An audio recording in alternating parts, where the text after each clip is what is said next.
Welcome to the Superfacts Show on the Superfacts Network. Featuring St. Laz, who also hosts the popular web series Gem Pop, and music journalist Mark Walter Ward. They have discussions about hip-hop, culture, society, philosophy, and everything else. Now available on YouTube and wherever else you get your podcasts.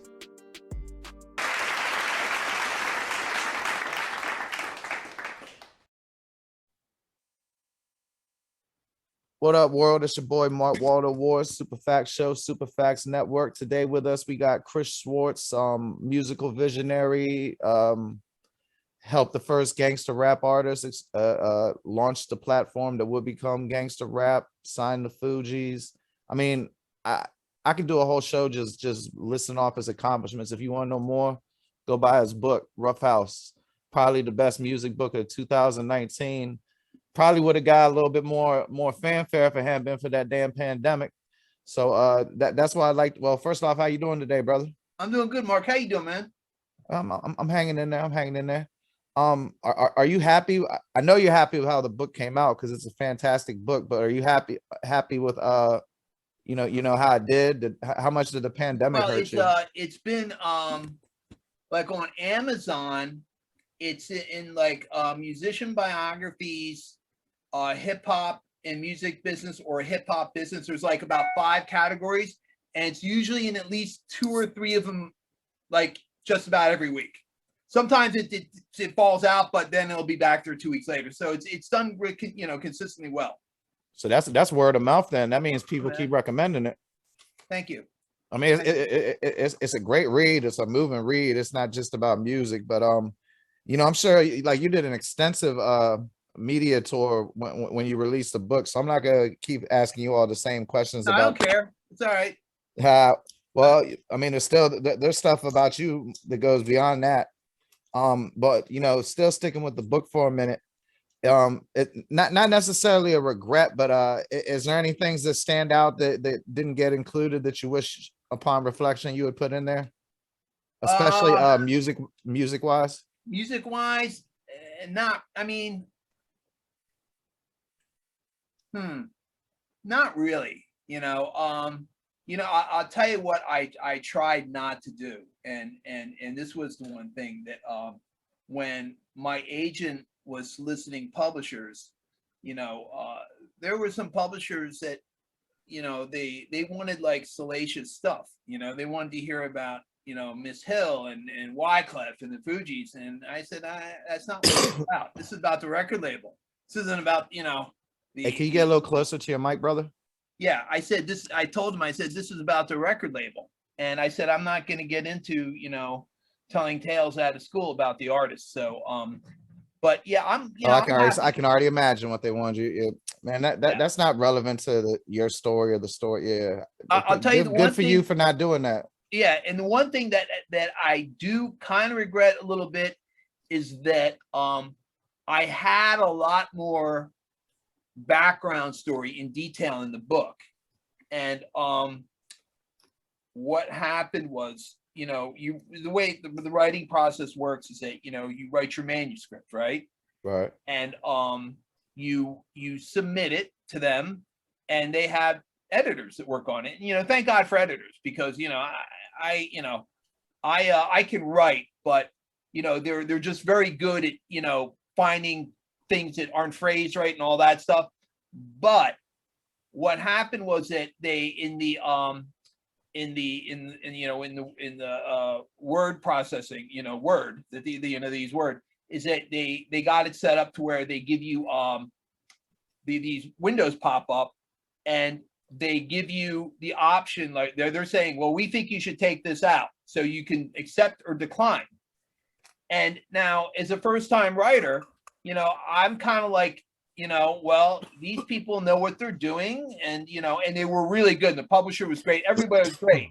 But I kind of thought by the time the final product, it's like literally when I got the first brand new book in my hand, I didn't realize how anemic it was because they took so much stuff out. And the reasoning was that well, it's a book about the hip hop business and everything, and nobody's going to want to read 400 pages about the hip hop business. And I'm like, so that's the one thing I do. Man, that's ironic because isn't like The Big Payback by Dan Chalmers considered one of the best hip hop books ever? And I know that bitch was thick enough before I got this shelf in the mail. I used to prop them dolls up on it. Yeah, it's a pretty big book. Yeah, but he's an established writer though. I got you. Yeah. I was So, at the time, again, referring to this around the media interviews, it seemed like you caught the writing bug a little bit. I wonder, do you still have plans for Rebels and Poets, I believe was the name of the. Yeah, I'm working on that right now. How's that coming? And if you could drop a brief synopsis, because I found that premise interesting. Yeah, it's about the how basically hip hop is the first genre of music ever to create its own global economy. Which is a big deal. A lot of people kind of don't really think about that. You know what I mean? And if you look historically at the record business, there were a couple artists like James Brown and Sammy Davis, like people who had like kind of like co-venture recording arrangements and they owned all their stuff and everything like that. But up until literally the 90s, it was common practice in the record business. They give a rock band a $350,000 advance and a higher royalty rate, and they gave black acts less money. But, African-American artists, musicians, go through the same trials and tribulations as anybody trying to make it in the business. And there was a combination of when, hip hop really became a global phenomenon, and then combined with the fact that, if you look at when the CD was invented, and that was 1983, right? It cost like $5 to make a CD. That's why you go to buy a CD in the 80s, it was like a $14 item, right? Gotcha. But as CDs became ubiquitous, as more and more people were listening to them, the production costs went down. So so in 1983, it cost about $1.75 to make an album, right? With the packaging and everything. Cost $5 to make a CD. By like the mid 90s, CDs cost the major labels about 68 cents to make, and that's for everything. That's for the jewel box, it's for the CD, 4 colors separated with the gatefold pull out, all that stuff. Albums still cost $1.75, but they're charging. Now CDs are $18, $19, right? So what's the matter with this picture? However, what happened was, because of like the immense popularity of hip hop and all the money that the majors were making on the CDs, it kind of like put them in a position of like, you can't hide it. You have to put it on royalty statements. And then artists started to look at it, a lot of young, African-American entrepreneurs, artists were like, hey, I want to get a co-venture. I want to do this. And that's when co-ventures and then distribution deals really became prevalent in the 90s. And you didn't see that in the 70s and 80s. You just didn't, wherever. You just didn't see it. So that was a direct result of the popularity of hip hop. Other things that where the CD kind of backfired on the business was that, the label had started getting paid on market share, right? Because when you got paid on your regular salary and you got bonuses, when I'm talking about the major distribution powers, right? So these guys came up with a way where it was like, okay, tell you what, I'll take less salary, but I want to get bonus on market share. So that's when you saw this. That's when you saw this kind of shift in the A&R departments of this mentality, because it was pressure from above. That how many times have you gone out, earlier in life and bought a CD based on a song that you liked? You spent $14 on that bitch. You took it home, and it was like 5 songs were worth it at best. Right. So what did that do? Bro, in my case, literally 1,000 times. Behind me, there's litters, the corpses of those bad decisions. Right, but basically the major label distribution business pushed kids into the arms of Napster. Because look, Yeah. here's the thing. Once you reach your like mid-20s, right? Now, look, we're in the record business, music business, right? So we're always discovering new music and everything. But a typical person, right?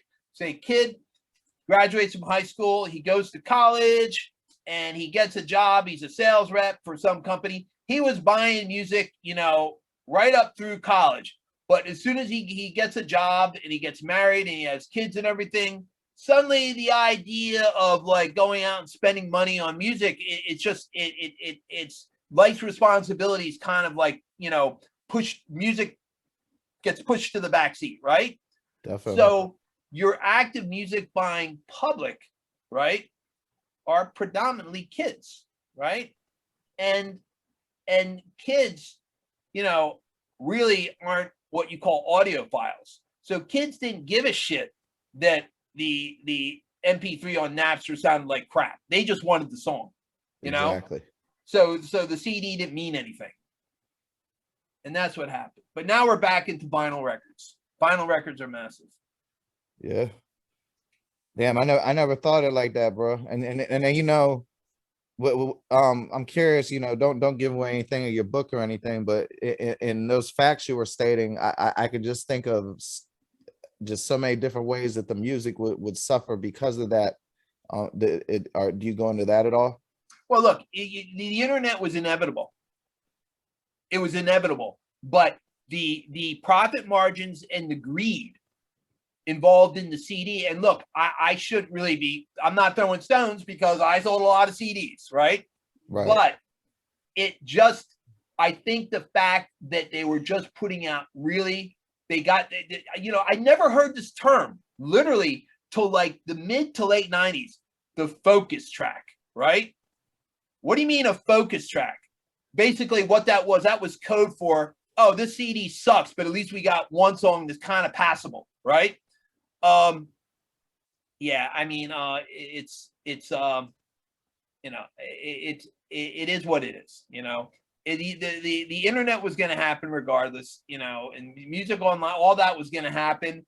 It's just that the unfortunate thing was that the CD really accelerated it to it accelerated it to a point where you know, it took the music business years and years and years to you know, to recover, because they didn't have any plan. They didn't have a plan, right? Because now we're in the age of the digital robber barons, the tech entrepreneurs, right? And these guys don't give a fuck. They're out to make their money, right?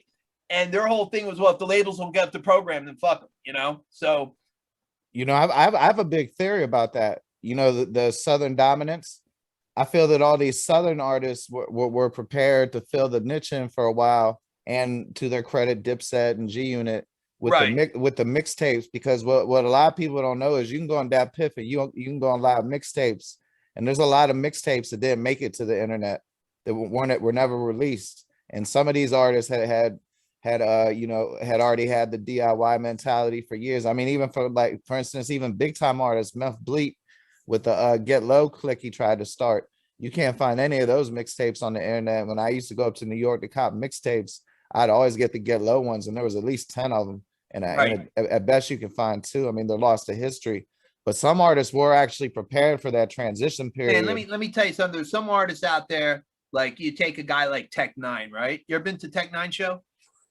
At Rock the Bells, not for the purpose of seeing Tech I'm not Nine. a big Tech Nine fan, okay? But I will tell you this about him. That guy was really one of the first, like, you know, even before I think Luke Skywalker, he was one of the first people that said, you know what, I'm going to do all this shit myself.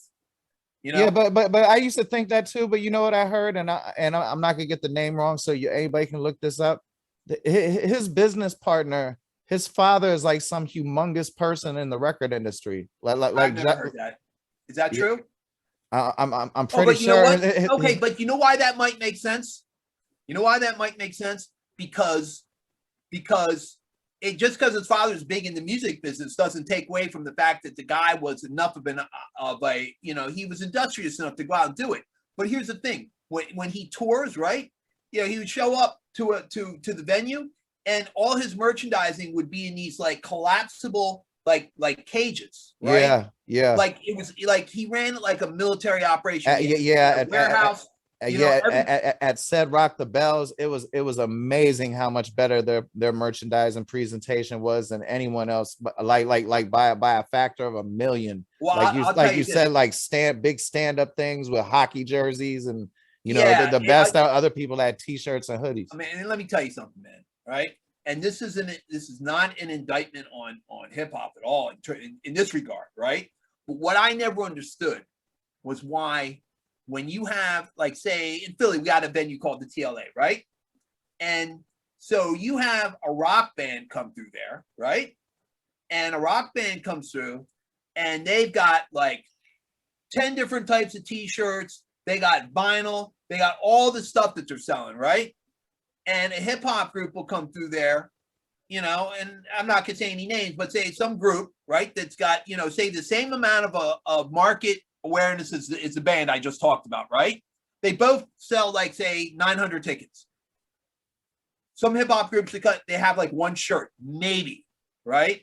And I never kind of like really understood that, like, and there are groups out there. Look, man, I know some DIYs in hip hop that do some amazing business, but yeah, you do. But the one thing, and I think this could be a part of the factor, one factor that contributes to it is that there's a huge vinyl resurgence going on right now, right? Yes, sir. Billboard magazine said about 4 weeks ago that the biggest year in the history of vinyl was 1978, and that was 334 million vinyl records were sold, right? Ooh, that's a lot. In 2000, right, sold less than 1 million, right? Damn. So the major distribution powers dismantled their big pressing plants, and it's all gone. Now in 2021, if the music business had the manufacturing capacity to meet the demand for vinyl, we would be at over 400 million records. The vinyl business is bigger than the record business, like during the Ruffhouse zenith. You know what I mean? Yeah, it's crazy. I got you. And it's so what they're doing now, because there's no big pressing plants, the majors are getting their big titles, like Guardians of the Galaxy and stuff like that. They're getting it pressed over in Croatia and the Czech Republic because they can get it done so cheaply over there, right? But it has to be a huge order for it to make sense economically, because for them to build pressing plants, because the technology now is it's expensive. It's not like it was 30 years ago. Right. And, but it's, and I know all about this because one of my partners just opened up a brand new custom vinyl pressing facility. So, so what happened was so from 2000 up till now, vinyl has been kept alive by these like hardcore alternative rock bands, punk rock bands, and everything like that. And the reason being because these kids don't stream, right? Rock doesn't stream for the most part, right? Like the alternative rock and the more, bombastic stuff. And so these kids basically made, they make their thing by, they will not perform new songs until a vinyl record is out. That's what that whole audience, that whole culture is about. And the result of that is that now when you go into like a multi-generational, multi-genre record store for vinyl, you'll find less hip hop than anything. And it's crazy. Definitely. You talking about your man got the vinyl, I was gonna mention that unfortunately I'm down here in Tampa, and there was only one record store I could find that had that Schooly D record store day release. And by the time I got there, because it was a mad hike, it was like outside St. Petersburg, which is like an hour away. So somebody that had already got the only copy. Did you have anything? Yeah. I will hook a brother up. Oh, well, I mean, that'd be love. That wasn't even what I was angling for. No, because it's the thing is, I got like 7 of them right stacked over here, so I'll send you one. So you did have some. So how does a record label get involved with Record Store Day? I've always been curious about that. You know what, man? I got to tell you, because I wasn't involved in vinyl for years, and now I'm back in it because I started a vinyl distribution company. And you know, Record Store Day is one of my partners is the largest vinyl retailer in Philadelphia. He just opened a second store, and all this week because he's got a Record Store Day coming up on Saturday. It's the association is called. Hold on, I'm sorry. It's called SIMS. SIMS is an acronym for Association of Independent Record Merchandising. It's what happened was that during the lean years, a group of these independent, you know, record stores got together and they formed an association and they started Record Store Day. And the idea behind it was that it was heavily touted and advertised, and it was to get people to come back into the stores, you know. Yeah, it was like say fuck Best Buy and Circuit City. You gotta be a member of. I mean, you know, your distributor has to be locked in with those folks. Got you. But you know, back to the first book real quick, and this will be the last thing we say about it. And you know, anybody can look it up. Kriss Kross, the DGB interview. One of my favorite stories was I asked you to break the first time you met the Fugees and how Wyclef was like freestyling, beatboxing, and singing at the same time. And then you told the story of, you know, we were talking on the phone, and you told the story about him like beatboxing on the guitar and everything. Well, no, what no, you know, you're right. You're wrong. What? Let me. I'll just he was playing an acoustic guitar over beats, right? And it was, now you got to remember when this was. This was like 1991, I think. Yeah, that would have been unheard of, like yeah, utterly unfathomable. It was. And here's the other thing, though. The other thing was that, you know, he's Haitian. And, you know, in the West, in the Caribbean culture, you know, like acoustic guitars are prevalent, you know, just like anywhere else in the world. And he was a very melodic guitar player. So yet he spent his teenage years in North Jersey, right? And so when you look at the fact that, you know, he comes from Haiti, so he's got the whole island thing and the, you know, the traditional Haitian music and carnival and all that stuff, and then he's immersed into the East Coast hip hop culture, right? It was really an interesting thing, and I'll tell you why this was so. You know, every label passed on it.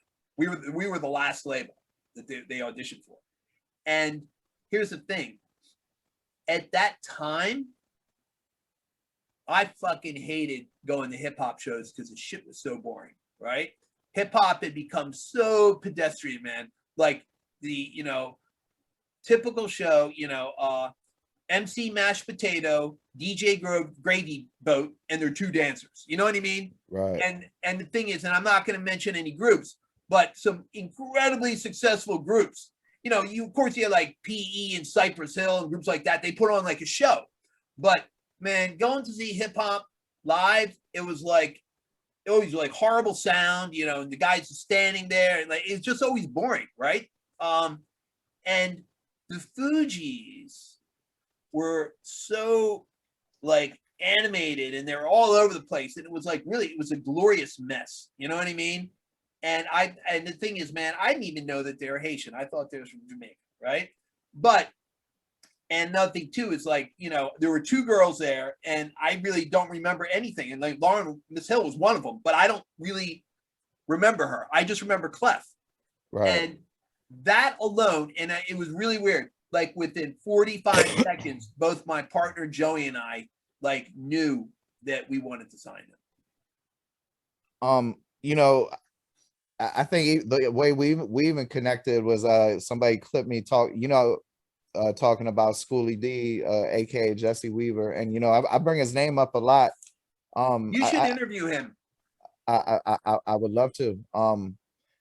we were supposed to arrange that, but you know, we were gonna wait till the end of your media run, and that's pretty much right around when the pandemic hit. But yeah, I would love to Right. make that happen. But I got a few things about him. You know, I'm not gonna say I'm the ultimate historian on rap, and everything ain't in these books. I know there's people that know things before that, but in some ways, I kind of look at him as the first do-it-yourself artist. He was. Absolutely. Absolutely. But here's the thing. There were other do-it-yourself artists, but I'm going to tell you what the difference is. I'm just plugging my vape in here real quick. I'm sorry. Oh, take your time. Take your time. I got to have my vape, but you know, it's like, it's important. Yeah. At least to me it is. I feel you. Oh, vape is so horrible for you. So horrible. Oh, yeah. Like cigarettes are better. Right. So, okay. So it ain't my fault, is it, doing all this vaping over here? Yeah. No, I got, man. I'm telling you, it's like, I'll tell you this about vaping. I'll tell you this, neither one of these are nicotine. One is a little bit of psilocybin with a tiny bit of LSD, and the other is some legal marijuana. No, it's not. Really? All right.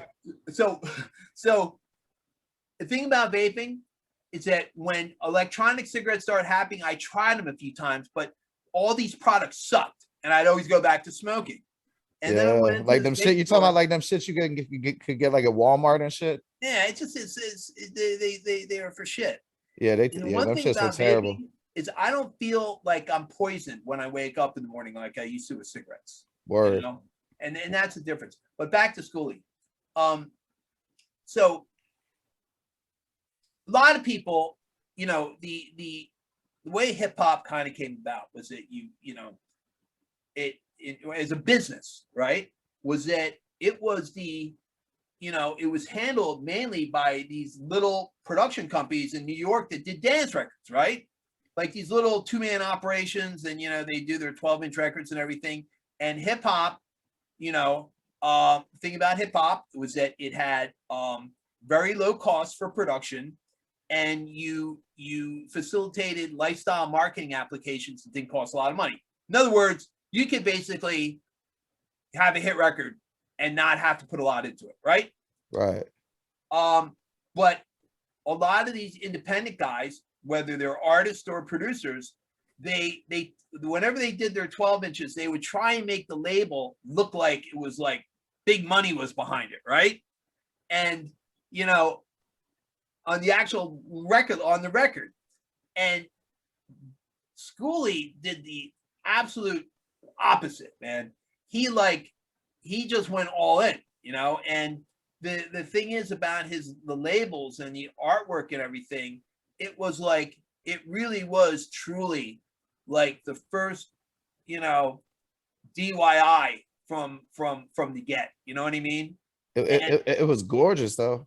It was, man. It was. And I have to tell you, the new album that we have coming out in October is crazy. So we're big features, right? Yeah, he's got Chuck D, Ice-T, and it looks like Be Real is gonna jump on. Be Real and Too Short are gonna jump on the PSK remake, and DJ Muggs is going to do a remake of Gucci Time, which will be that should be great. Yeah. Hey, I got another Schooly question though. On one of the interviews you did, you mentioned that the Beastie Boys opened for him at one time. Yeah. And I'm curious, were they the Def Jam Beastie Boys, the punk rock Beastie Boys, the Paul's Boutique? Yeah, because here's the thing. The Beastie Boys, when they put out Cookie Puss, was on Def Jam, right? The Beasties, they started out as a hardcore band, right?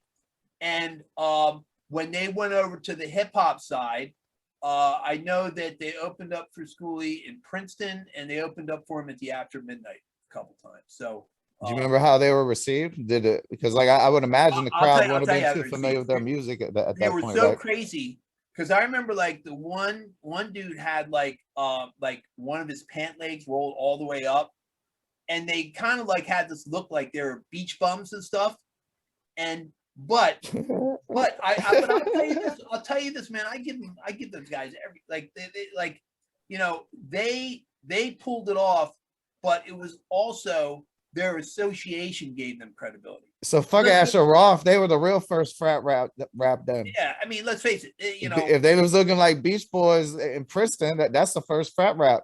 Yeah, and not only that, dude, they invented frat rap. License Hill's a frat rap classic record. But man, that's a hot take, bro. You are a wild historian, man. Man, salute to your knowledge. Yeah, but if you look at when they came out, all right, so they had that that tour. I have a tour poster from it. God, it was like one of the first like major hip hop tours. They had the Fresh Fest, and they had this tour, and this tour was all the Def Jam acts, right? So it was the Beasties, Run DMC, LL Cool J, it may have been Houdini was on the bill, even though they're on Houdini. Jive. Shout out Houdini. So I remember going to the Spectrum in Philadelphia. And the Spectrum was where they held all the concerts. It's where the Sixers used to play. Yeah. Yeah. So I go in, and it's like it's in the afternoon, right? And they had the lights on the entire show because for the security. Oh, hip hop better. We keep an eye on things, right? So they had the house lights on the whole time, and then the stage, all the sound seemed like it was on the stage. Like you could. In other words, it sounded like, oh, there's a big noisy mess going on over there. I remember there was like 150 motherfuckers hanging out on the stage, and you couldn't even tell when they were changing artists over. You know what I mean? Right. That's how like, but it was like it was interesting, man. It was a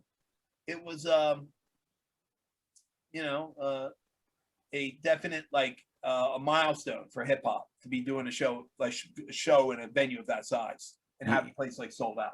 You've seen hip hop. I don't know if I'm gonna say from the very beginning. I'm not quite sure of that, but very early in the game. Yeah. Like you could go ad nauseum about the different machines used to produce the first drum loops and things like that. And I'm curious, how do you think that the MCing rapping became the number one of the five elements by far? Well, it's funny you say that because rapping isn't what started hip hop. Okay. Hip hop started dub plates from Jamaica.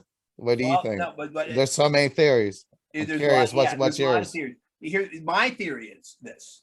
My theory is that you have all the stuff. There are two things kind of happened, right? It was the DJs, right? And basically breakdancing. Okay.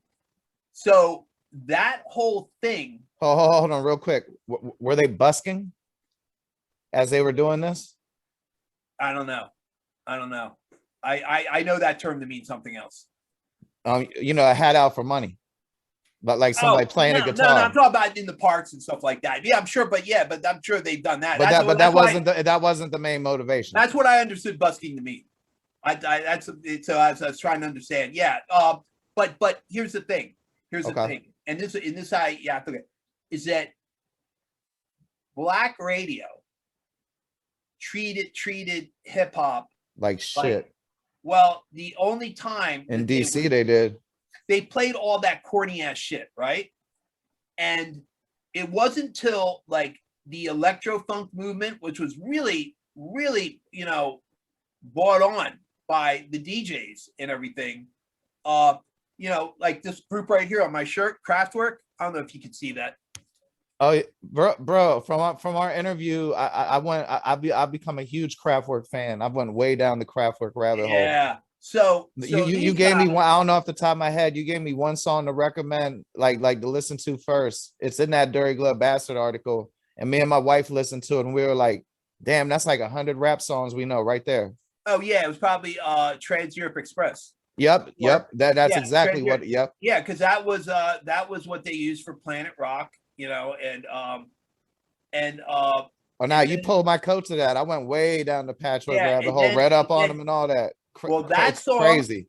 That song, right? And Numbers by Kraftwerk. Those songs became breakdance anthems, right? Right. And the thing is, in terms of the actual, the art of rapping, yes, there's the thing with Jamaica, but I think more so in the like 50s and 60s and a good part of the 70s on like, WGCI and the station in Memphis, I forget, really one of the big black radio stations. Like these guys would, and they did in Philly too. Jocko Henderson, who was he was a father of a DJ here. This one DJ, Doug Henderson, big DJ in the 80s and the 90s. But his father told me, he said, what we used to do is that between songs and everything, as the songs are coming in, coming out, they would rhyme over the tracks, right? And they called it like rhythm talking, right? But it was a big thing. And I think that kind of like, it's kind of like how jazz starts, right? Improvisation just didn't happen. If you go back to like 1910 and, the turn of the century, that you had these bands that played horns and like these marching bands and military bands and all that stuff, society bands and stuff. Nobody sat there and suddenly started playing a solo on a saxophone. But at the very end of a song, you would take a variation on the melody and you do a flourish, right? Right. And then these flourishes started to become longer and longer, and those flourishes eventually became solos, right? So I kind of see like almost a direct correlation in the kind of methodology as how it happened. I think that it happened with the DJs on the radio that carried over to the clubs, right? Right. And hey, shout out in DC, DJ PD Green, legendary DJ who was doing the rhythm talking you speak of. Yeah. You can find a PBS Behind the Lens special about him on Amazon or a lot of streamers. Really? Oh, he's fascinating. He really?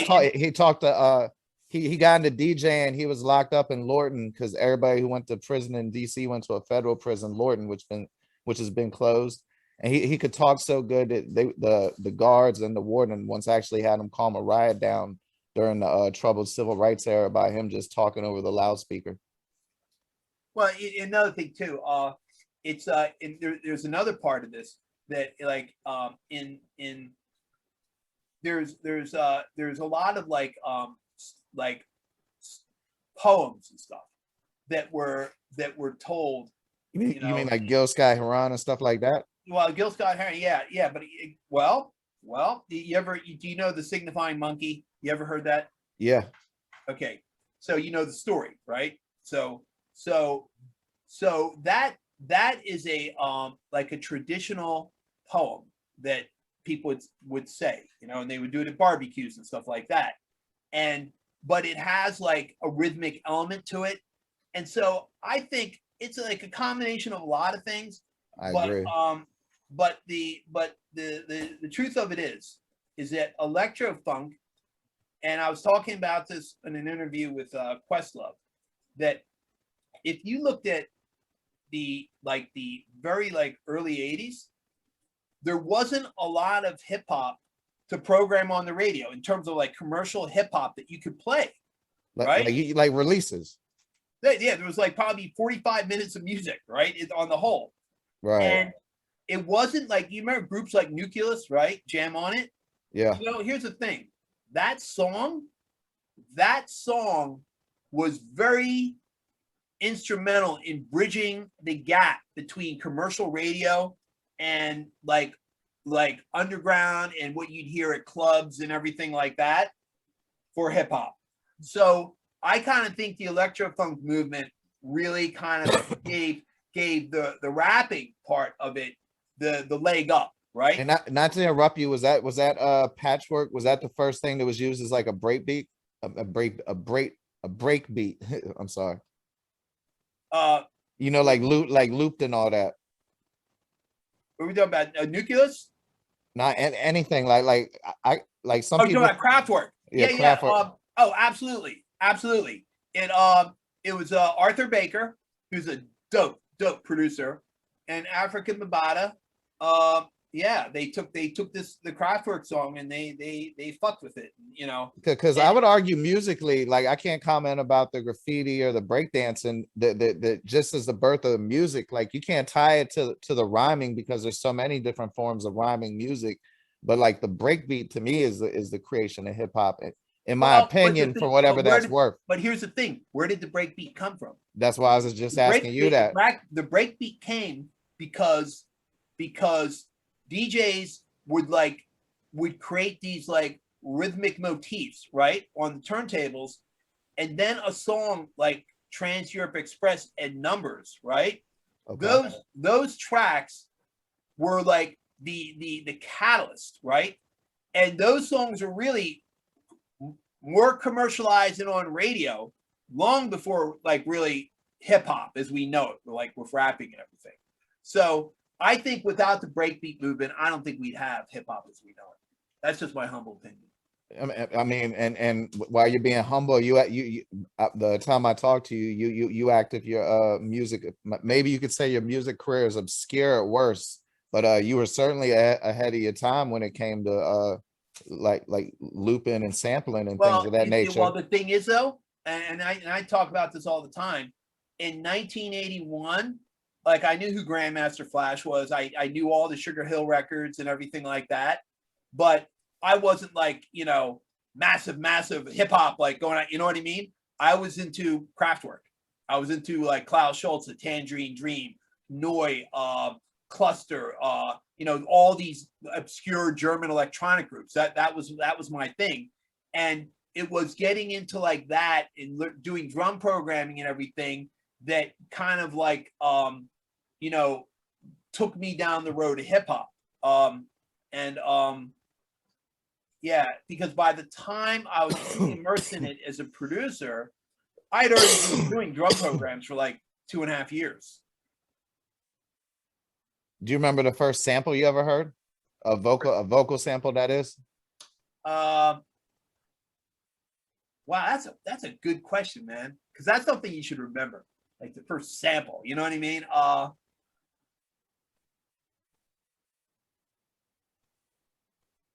But we can get back to that because I got some Ruffhouse questions. You know, the Tim Dog situation, you know, with the Fuck Compton record, I'm sure it was you know, some lip wrestling and some jawing back and forth, but did things ever get actually heated? No, not for me. I'm talking about for like anybody involved, because I don't really know the story too much. Like where I lived in DC, we had a thing called Jukebox, and I saw the video over and over, but I never knew why he was saying it or any of that. No, he did it as I guess as a marketing ploy, but I will say it damn sure worked. Yeah, it worked, but you know, I told him, man, I said, you know, you can't go out to the West Coast and tour and all this shit, and you know, it was a pretty bold move for him to be dissing gangs, dude. You know what I mean? It's like, I mean, it accelerated his career, especially his Q Factor. But do you think he would have had better longevity if he hadn't released that song and just stuck to? No, because here's what it was with Tim. Tim, I'm going to tell you this. You know, it's funny. I'm right now. I'm in the process of getting that record to put out to license it from Sony. And I was looking at price points on it, and I saw it online for $139. The album, right? Yeah. And but the song "Fuck Compton," you know, we did that video, but we obviously couldn't get played on the radio. That video for "Fuck Compton" was the first ever music video to be sold as a music video single, like the VHS. That's right. You told me about that. Yeah. We sold over 100,000 of them for $9.99. What made y'all do that? Just to see if you know what? It's funny. I kind of forget how that came about. It was, I'll say, it wasn't all right. It was somebody up at Sony said, you know, oh yeah, but you know, blah blah blah. So why don't we just sell the video? Yeah, okay, you know, whatever. And they did it. And yeah, but it was like massive for, you know, because at that time, who was selling even 100,000 singles when you come right down to it? Yeah, not many people. Not a lot in hip hop, you know. So, but to sell 100,000 videos at $9.99, you know, because people had to see that shit. So, you know, being that you're from Philly, and speaking of people selling a lot of records at that time, what do you think Will Smith is properly rated, underrated, or overrated as a rapper? You know, take all the movies, all that other shit out. Just the rap music he released. All right, I'm gonna tell you what Will Smith did that I've never heard another rapper do. Will Smith, to me, is the first rapper who was able to use his skills and personality to be able to go out there and perform and sell records without saying one curse word. Think about that. Think about that shit. That's an excellent point, and you don't have to answer this. Can I tell you? You know what an achievement that is? Tell me everything. Yeah. I mean, Chameleonaire, Rakim, like I didn't even realize that they didn't cuss, and that, or even the first Lil Wayne solo album. And then when I found that out, that made it more impressive, and it also illustrated to me like how I didn't need to know that. Not only did he not cuss, he basically,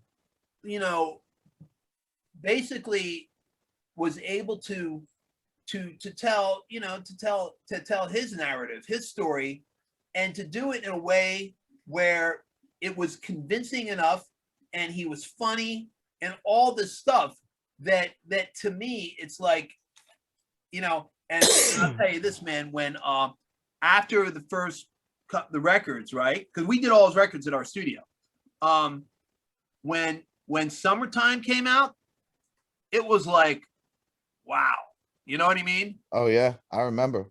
I was probably like 13 or 14, and it dominated. Like we'd be at the park. Like I said, I lived in DC. I lived in a place where if Kevin Durant was 10 years younger, he would have been there playing basketball. And and people had we called them ghetto blasters at the time. Huge motherfucking radios that somebody would have that on a tape over and over and over and over. And we played basketball with Summertime playing, you know what I mean? Right. So like you don't gotta answer this question if you don't want to, because I don't ever want to pit people against each other or anything. But all things being equal, if there have been no outside stuff, who do you think had more potential as a solo artist between John Forte and Pras?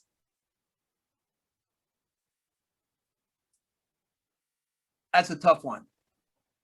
I know. I couldn't figure the answer out myself. I'm going to tell you why that's a tough one.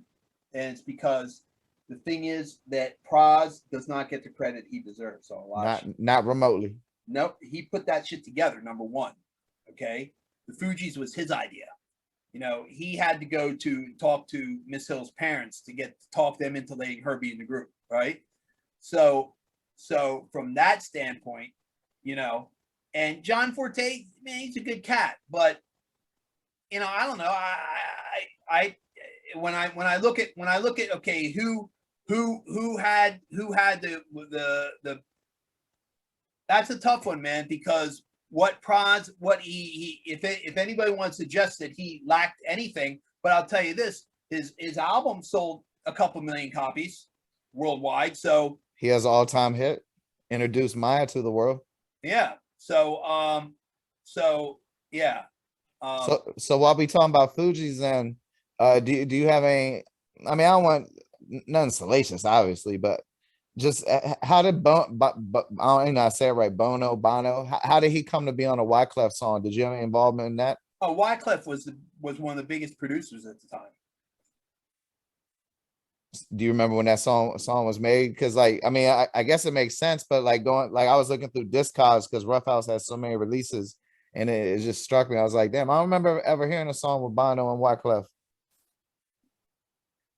No, dude, at the time, dude, he was working with Eric Clapton. I mean, everybody, Carlos Santana. So that kind of stuff got commonplace for you a little bit, huh? Yeah, no, Wyclef. Look, you got to remember something, man. When Wyclef, after the Fugees and his solo stuff, he was, and he still is. I mean, let's face it, he's a big artist, right? Oh, most definitely. During that period, man, oh my God. He was like taxing people on production, man. I mean, he was doing well. I'm sure. Do you think Sporty Thieves could have gone further if their first song hadn't been a response to, or at least you want to see one of the coolest videos in the world? I'm gonna send it to you right now. Now, when you look at this video, you have to look at the time that it came out. And my film partner Rich Murray, who did a lot of our videos, did this, and it's really interesting what he did. Make sure you're getting the right one. Oh, here it is. Cool. Could you send it on Instagram? Oh, on Instagram? Please. Yeah, can I send it on Instagram? Okay, let me see. My bad. All I got is a little iPod in my hand. You don't have, I can't say. What's your email? I can email it to you. That doesn't work. Yeah. Hold on. Let me see it. Well, let me send it on Instagram. Hold on.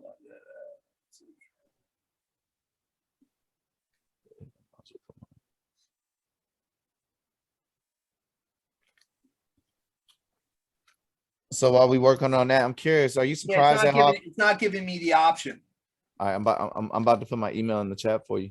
But while we're waiting on that, are you surprised at how often you hear "insane in the membrane" in movies and TV shows and things of that nature? Not at all. Because I swear, I think I heard it in like 7 of the last 9 series I've listened to. I got a 7-year-old who don't know anything else about that song. No other lyric. They'll just say "gone insane," got no, just randomly too, just walking around the house. All right, let me get that. Mars Music Business at Gmail. Mars Music Business gmail.com.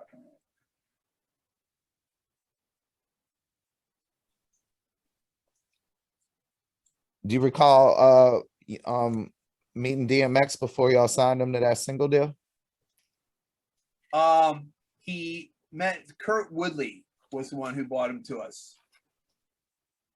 How about the Brain Scan soundtrack? I saw that seemed like it stood out a little bit on the Ruffhouse releases.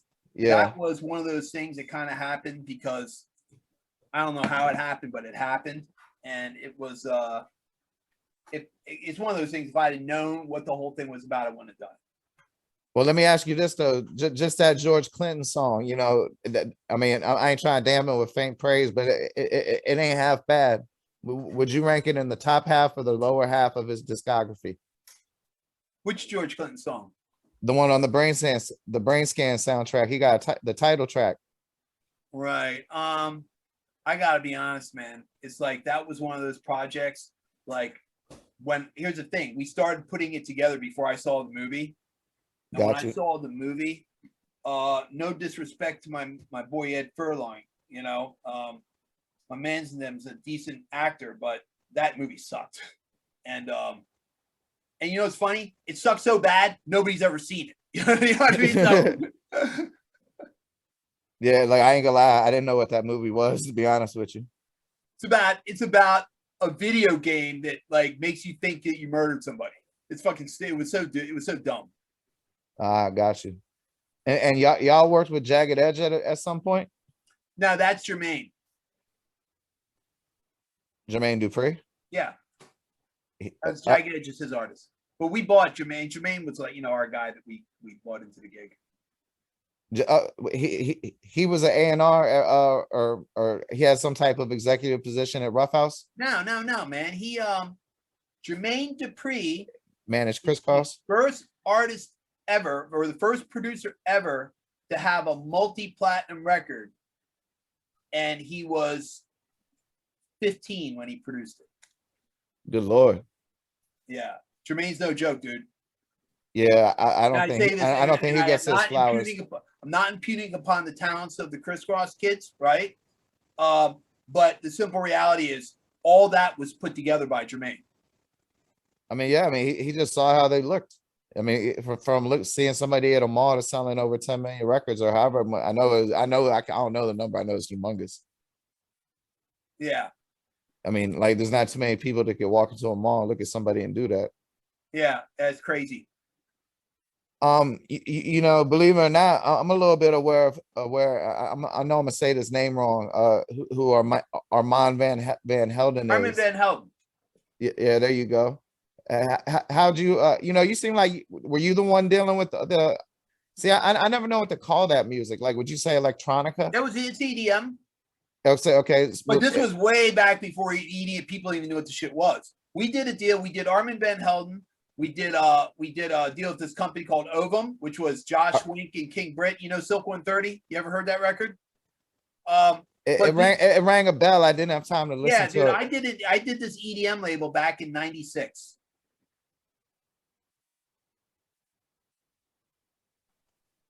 Did you go mute? No. Oh, okay. So I just said did it back in '96. That was it.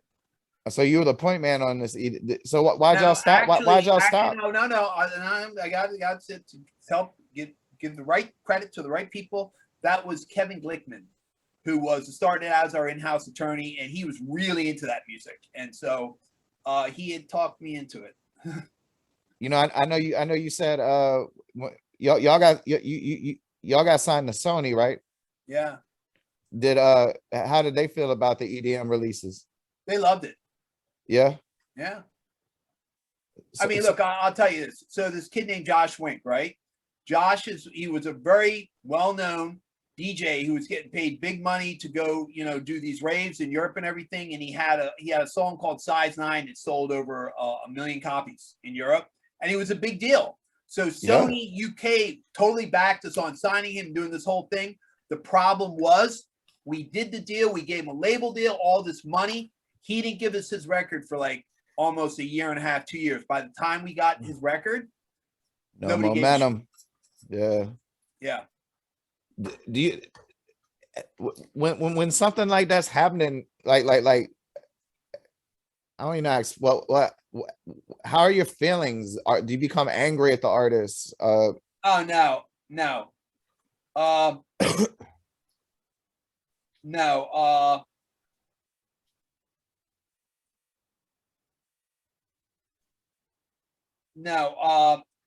Look, can I tell you something? The money that I lost on that is nothing compared to other monies I've lost on things in my life, but just due to being in a diminished capacity and not making the right decisions and shit like that. So the thing is, I'm the one who did the deal in the first place, right? And gotcha. I should have gotten to know Josh. I should have figured out what makes him tick and all that stuff. And I basically relied on Kevin for that. And Kevin really didn't have control of it. So, it is what it is. Diminished capacity. What do you mean by that? Well, you read my book. Right. So you mean having addiction issues? Yeah. I don't know if you remember when we talked, but I've had addiction issues. I guess I'm what you call California sober. I haven't had a drink or done anything like cocaine. I never was into opiates in over a decade now. Congratulations, man. All I do is marijuana and minimal microdosing of psychedelics. It's funny. It's like I know all these people who've been recovering for years, and they smoke weed, which is fine. You know what I mean? And so I think that really is a testament that weed. I don't think young kids should smoke weed.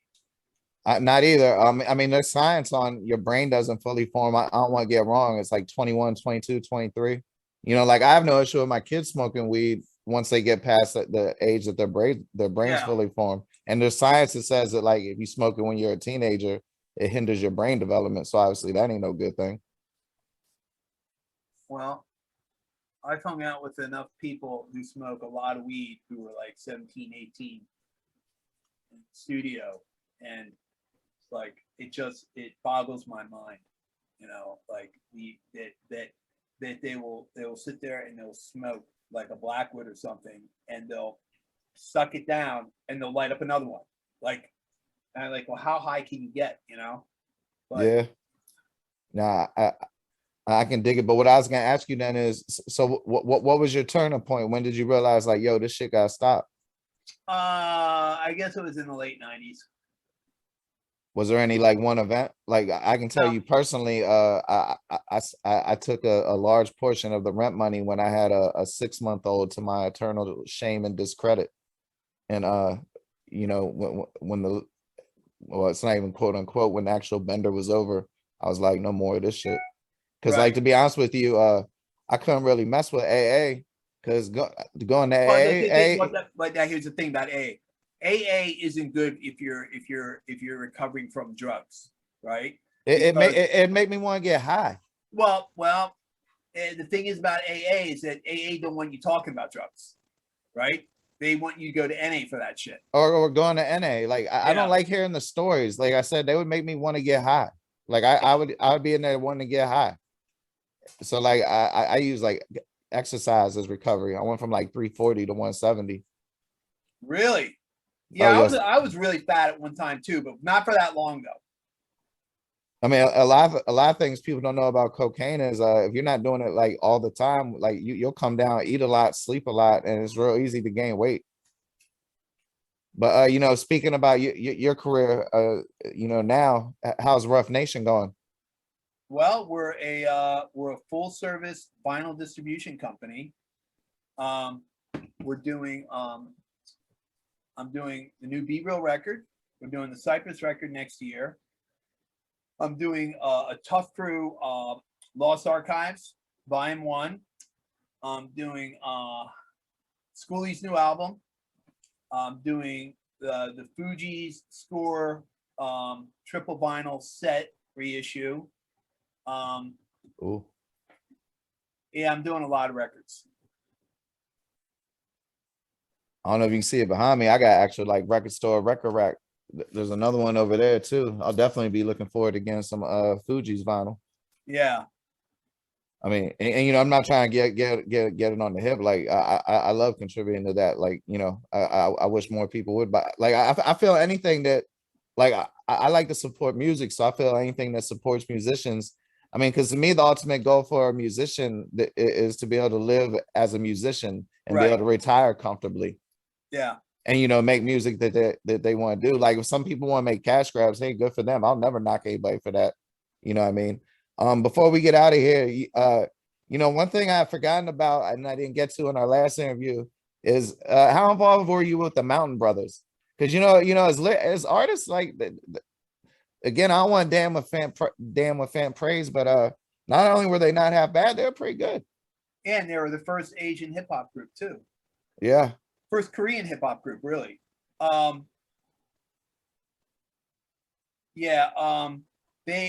Chops is like probably one of the most underrated producers out there. Were you surprised that didn't take off more? What's that? Just their whole career, at least in America. I don't know if they ever went to Korea and did anything.